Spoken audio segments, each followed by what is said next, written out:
কথা না বাড়িয়ে মূল ঘটনায় চলে যাওয়া যাক। সালাম আলাইকুম সাবিত ভাই, আশা করি ভালো আছেন। ঘটনাটি আমার দাদুর দূর সম্পর্কের আত্মীয়ের সাথে ঘটা। যাকে নিয়ে ঘটনা তার নাম আসাদ মিয়া। আসাদ মিয়া 1971 সালের মুক্তিযুদ্ধ চলাকালীন সময় বরিশালের কোনো এক স্থানে সরকারি চাকরিজীবী ছিলেন। পাকিস্তানি মিলিটারিরা যখন বরিশাল আক্রমণ করে তখন উনি মুক্তিযুদ্ধে যোগ দেন। বরিশালের বাবুগঞ্জ নামক জায়গায় এক ক্যাম্পে তিনি প্রশিক্ষণ নেন। ওই সময় এক রাতে তিনি প্রাকৃতিক কাজে ক্যাম্পের পাশের জঙ্গলে যান। ভুলবশত একটি পুরনো কবরের উপর বসে পড়েন। তখন তিনি তার পাশে কিছু শব্দ শুনতে পান। তখন চাঁদের আলো ছিল।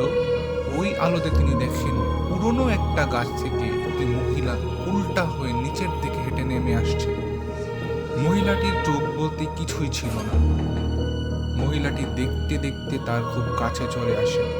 তিনি কি করবেন কিছুই বুঝতে পারছিলেন না, এমনকি দৌড় দেওয়ার শক্তিও হারিয়ে ফেলেছিলেন। তখন তিনি দেখেন মহিলাটির মাথা ফাটা, আর ফাটা জায়গা থেকে অঝরে রক্ত ঝরছে। কিছু রক্ত কাপড়ে লেগে আছে আর চুলগুলো এলোমেলো।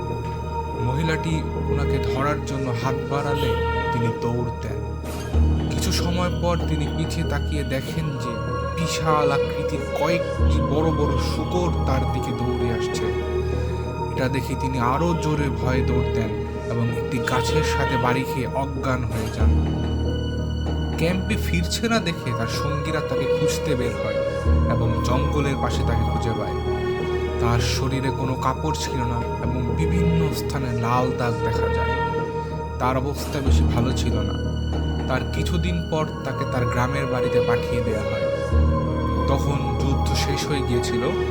তার গায়ের লাল দাগগুলো কিছুটা বড় হয়ে কালো হয়ে যায়, সাথে প্রচুর ব্যথাও শুরু হয়। বহু ডাক্তার দেখিয়েও কোনো লাভ হয়নি। শেষে এক কবিরাজের শরণাপন্ন হন। কবিরাজ তাকে বলেন তিনি যে জায়গায় বসেছিলেন সেটি ছিল একটি কবর।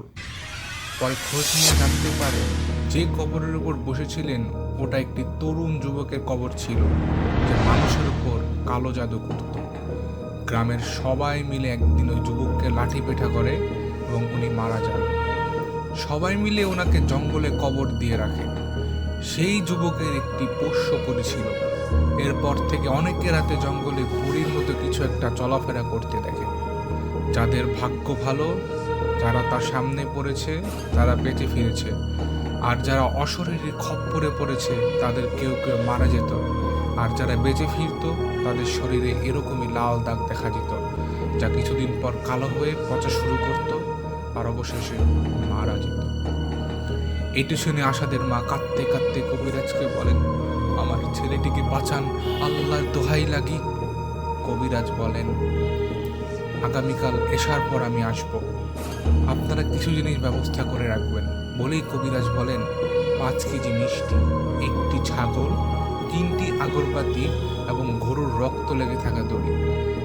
তো যথারীতি আসাদের পরিবার সেগুলো জোগাড় করে রাখে। পরের দিন এবারও কবিরাজ এলেন। তিনি উঠোনে গোল করে বৃত্ত এঁকে তার মধ্যে আসাদকে বসালেন এবং নিজেও একটি বৃত্ত এঁকে বসলেন। এরপর তিনি 3টি আগরবাতি সামনে জ্বালিয়ে ব্যাগ থেকে কিছু কাপড়, পানি, তেল এবং তাদের জোগাড় করে রাখা গরুর রক্তের দড়ি নিয়ে সামনে রাখলেন। এরপর তিনি রিচুয়াল শুরু করলেন।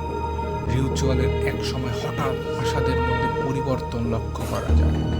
হঠাৎ আসাদ মেইলি গলা চিৎকার দিয়ে উঠে বলে, তোর কত বড় সাহস, তুই আমাকে কষ্ট দিয়ে এখানে আসতে বাধ্য করলি, তোকে আমি ছাড়বো না কবিরাজ। বলেই আসাদ হো হো করে হাসতে শুরু করে। কবিরাজ তার সাথে আনা পানি কিছুটা আসাদের গায়ে ছিটিয়ে দিলে আসাদ চিৎকার করতে শুরু করে। এরপর কবিরাজ জিজ্ঞেস করে, কে তুই? ছেলেটিকে এভাবে কষ্ট দিচ্ছিস কেন? আসাদ বলে ওঠে, আমি আফরোজা, ও আবার মনিবের কবরের উপর বসেছে, ওকে আমি মেরে ফেলবো। কবিরাজ বলেন, ও ইচ্ছে করে নাই, ওকে ছেড়ে চলে যা। আসাদ বলে উঠল, ওকে না মেরে যাবো না, তুই নিজের ভালো চাইলে চলে যা কবিরাজ। এরপর কবিরাজ রিচুয়াল করা শুরু করেন এবং আসাদের ভেতর থাকা পরী চিৎকার করতে থাকেন। একটি সময় পর পরী বলে ওঠে সে চলে যাবে, এই জন্য তাকে মিষ্টি আর 5 রাস্তার মোড়ে ছাগল রেখে আসতে হবে। এরপর পরীর কথা মতো কাজ করা হয়। এরপর থেকে আর কোনো সমস্যা হয়নি, তবে তার গায়ে কালো দাগ এখনো আছে।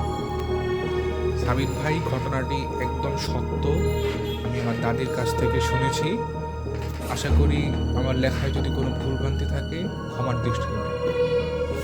অসাধারণ ফরহাদ, চমৎকার একটি গল্প পাঠানোর জন্য আপনাকে ধন্যবাদ।